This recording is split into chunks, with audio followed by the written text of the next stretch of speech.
I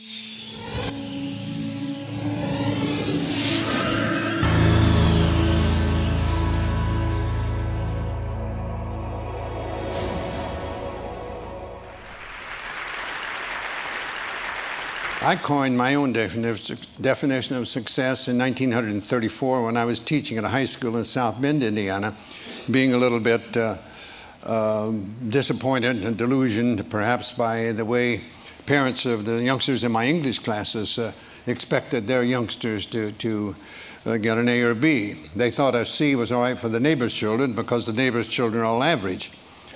But they weren't satisfied with their own and would make the teacher feel that they had failed or the youngster had failed, and that's not right. The good Lord in His infinite wisdom didn't create us all equal as far as intelligence is concerned, any more than we're equal as far as size, appearance. Not everybody could earn an A or B, and I didn't like that way of judging, and I did know how the alumni of various schools back in the 30s judged coaches and athletic teams. If you won them all, you were considered to be reasonably successful. Not completely, because I found out we had a number of years at UCLA where we didn't lose a game, but it seemed that we didn't win each individual game by the margin that some of our alumni had predicted, and quite frequently I really felt that they had backed up their predictions in a more materialistic manner. But I was true back in the 30s, so I understood that. But I didn't like it. I didn't agree with it, and I wanted to come up with something that I hope would make me a better teacher and give the youngsters under my supervision, whether it be in athletics or in the English classroom, something to which to aspire other than just a higher mark in the classroom or more points in some athletic contest. And I thought about that for quite a spell, and I wanted to come up with my own definition. I thought that might help. And I knew how Mr. Webster defined it as the accumulation of material possessions or the attainment of a position of power or prestige or something of that sort, worthy accomplishments perhaps, but in my opinion, not necessarily indicative of success. So I wanted to come up with something of my own. And I recalled I was raised on a small farm in southern Indiana, and Dad tried to teach me and my brothers that you should never try to be better than someone else. I'm sure at the time he did that, well, somewhere, I guess, in the hidden recesses of the mind, it popped out years later. Never try to be better than someone else. Always learn from others. And never cease trying to be the best you could be. That's under your control. And if you get too engrossed and involved and concerned in regard to the things over which you have no control, it will adversely affect the things over which you have control. Then I ran across a simple verse that said, "At God's footstool to confess, a poor soul knelt and bowed his head. I failed," he cried. "The Master said, thou didst thy best." That is success. From those things and one other perhaps, I coined my own definition of success, which is peace of mind attained only through self-satisfaction in knowing you made the effort to do the best of which you're capable. I believe that's true. If you make the effort to do the best of which you're capable, trying to improve the situation that exists for you, I think that's success, and I don't think others can judge that. I think it's like character and reputation. Your reputation is what you're perceived to be. Your character is what you really are. And I think the character is much more important than what you are perceived to be. You'd hope they'd both be good, but they don't necessarily be the same. Well, that was my idea of what I was going to try to get across to the youngsters. I ran across other things. I love to teach, and it was mentioned by the previous speaker that I enjoy poetry, and I dabble in it a bit and love it. And there are some things that help me, I think, be better than I would have been. I know I'm not what I ought to be and not what I should be, but I think I'm better than I would have been if I hadn't run across certain things. And one was just a little verse that said, no written word, no spoken plea can teach our youth what they should be, nor all the books on all the shelves is what the teachers are themselves. That made an impression on me in the 1930s, and I tried to use that more or less in my teaching, whether it be in sports or whether it be in the English classroom. And I love poetry, and always had an interest in that, and somehow, and maybe it's because Dad used to read to us at night with a coal oil lamp. We didn't have electricity in our farm home, and Dad would read poetry to us, so I always liked it. And about the same time that I ran across this one verse, I ran across another one that someone asked a lady teacher why she taught. And she, after some time, she said she wanted to think about that. And then she came up and said, they ask me why I teach, and I reply, where could I find such splendid company? There sits a statesman, strong, unbiased, wise, another later Webster, silver-tongued. A doctor sits beside him whose quick, steady hand may mend a bone or stem the lifeblood's flow. And there a builder, upward rise the arch of that church he builds, wherein that minister may speak the word of God and lead a stumbling soul to touch the Christ. And all about a gathering of teachers, farmers, merchants, laborers, those who work and vote and build and plan and pray into a great tomorrow. And I may say, I may not see the church or hear the word or eat the food their hands may grow, but yet again I may. And later I may say, I knew him once, and he was weak or strong or bold or proud or gay. I knew him once, but then he was a boy. They ask me why I teach, and I reply, where could I find such splendid company?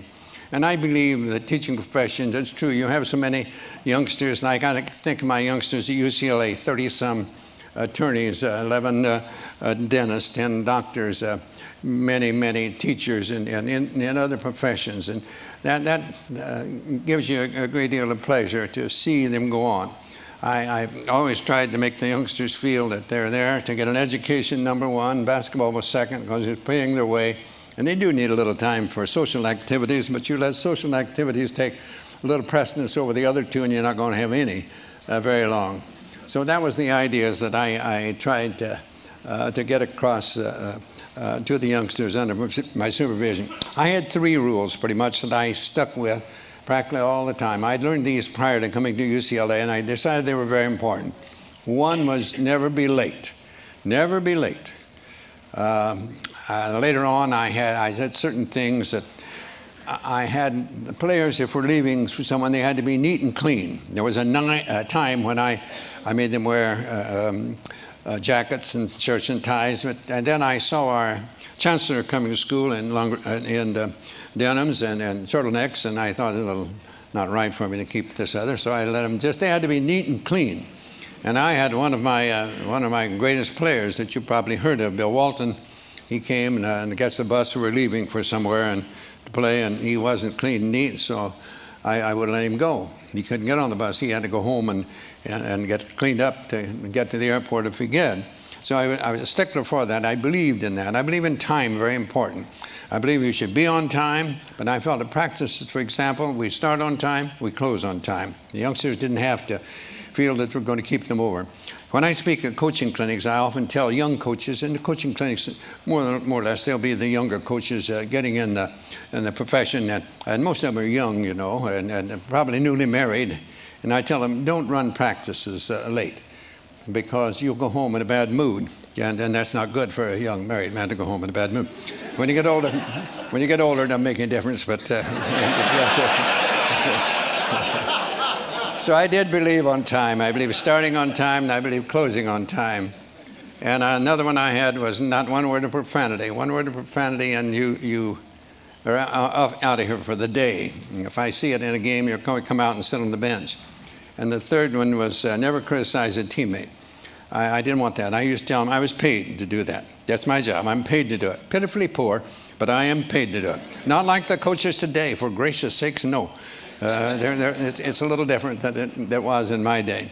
But those are the 3 things that I stuck with pretty closely all the time. And those actually came from my dad, and that's what he tried to teach me and my brothers at one time. I came up with a pyramid eventually that I'm not going to, we don't have the time to go on that, but that to help me, I think, become a better teacher. And this is something like this, and I had blocks in the pyramid, and the cornerstones being industrious and enthusiasm, working hard and enjoying what you're doing, coming up to the apex, according to my definition of success, and right at the top, faith and patience. And I say to you, in whatever you're doing, you must be patient. You have to have patience. We want things to happen to us. We talk about our youth being impatient a lot, and they are. They want to change everything. They think all change is progress. And we get a little older, we sort of let things go, and we forget that there is no progress without change. So you must have patience, and I believe that we must have faith. I believe that we must believe, really believe, not just give it word service, believe that things will work out as they should providing we do what we should. I think our tendency is to hope that things will turn out the way we want them to so much of the time, but we don't do the things that are necessary to make those things become reality. I worked on this for some 14 years, and I think it helped me become a better teacher, but it all evolved around that original definition of success. You know, a number of years ago, there was a Major League Baseball umpire by the name of George Moriarty, and he spelled Moriarty with only one I. I'd never seen that before, but he did. And big league baseball players, they're very perceptive about those things, and they noticed he had only one I in his name. And you'd be surprised how many also told him that that was one more than he had in his head at various times. But he wrote something that I think he did what I tried to do in this pyramid. He called it the road ahead or the road behind. And he said, sometimes I think the fates must grin as we denounce them and insist the only reason we can't win is the fates themselves have missed.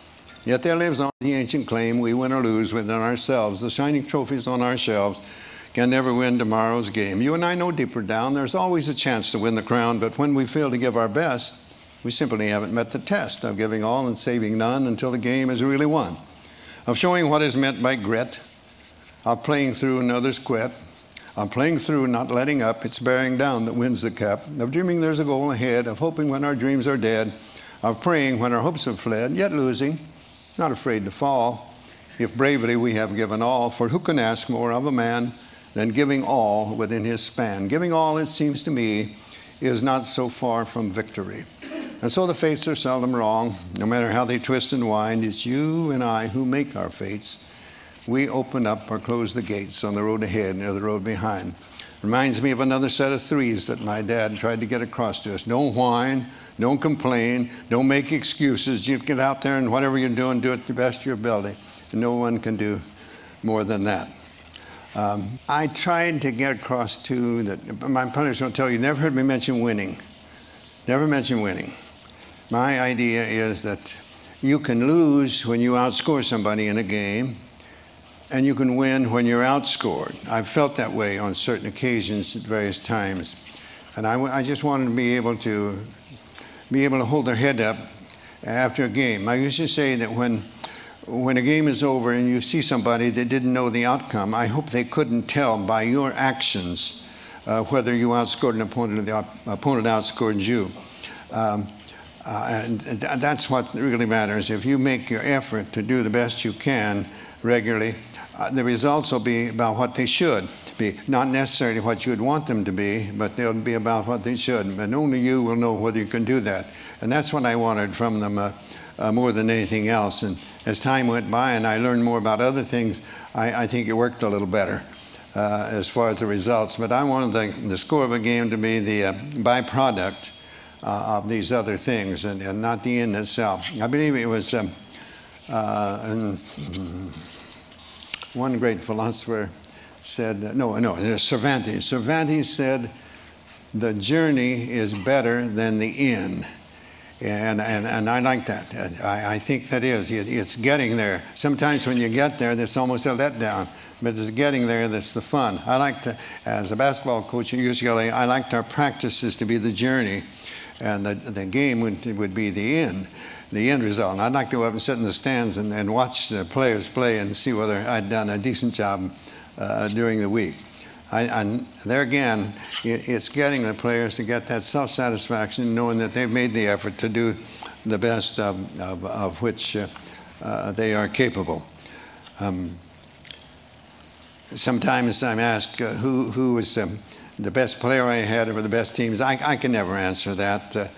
As far as the individual is concerned, I was asked one time about that, and it said, suppose that you in some way could make the perfect player, what would you want? And I said, well, I'd want one that knew why he was at UCLA and to get an education, that was a good student, really knew why he was there in the first place. But I want one that could play too. I'd want one to realize that defense usually wins championships and to work hard on defense. But I'd want one to play offense too. I want him to be unselfish and look for the pass first and not shoot all the time. And I'd want one that could pass and would pass. I've had some that I've had some that could and wouldn't, and I've had some that would and could. You couldn't. So you're challenged. So I wanted that, and I wanted him to be able to shoot from the outside, and I wanted to be able to be good inside too. And I'd want him to be able to rebound well at both ends too. And why not just take someone like Keith Wilkes and let it go at that? He had the qualifications, and not the only one, but he was one that I used in that particular category because I think he made the effort to become the best. There's a couple. I mentioned in my book, They Call Me Coach, that two players that gave me great satisfaction and came as close as I think anyone I ever had to reach their full potential. One was Conrad Burke, and one was Doug McIntosh. When I saw them as freshmen on our freshman team, we didn't have freshmen, couldn't play varsity when I taught, and I thought, oh gracious, if these two players, either one of them, they're different years, but I thought about each one of them at the time he was there. Oh, if he ever makes the varsity, our varsity must be pretty miserable if he's good enough to make it. And you know, one of them was a starting player for a season and a half, and the other one was his next year. He played 32 minutes in a national championship game, did a tremendous for us, and the next year he was a starting player on a national championship team. And here I thought he'd never play a minute when it was. So those are the things that give you a great joy and great satisfaction to see one. Neither one of those youngsters could shoot very well, but they had outstanding shooting percentages because they didn't force it. And neither one could jump very well, but they kept good position, and so they did well rebounding. They remembered that every shot is taken, they assumed it'd be missed. I've had too many that stand around, wait to see if it's missed, then they go, it's too late. Somebody else is in there ahead of them. They weren't very quick, but they played good position, kept in good balance. And so they played pretty good defense for us. So they had qualities that they came close to, as close to reaching possibly their full potential as any players I ever had. So I consider them as to be as successful as a Louis Alcindor or a Bill Walton or in many of the others that we had. There were some outstanding players. Have I rambled enough? I was heard that when he makes his appearance, I'm supposed to shut up.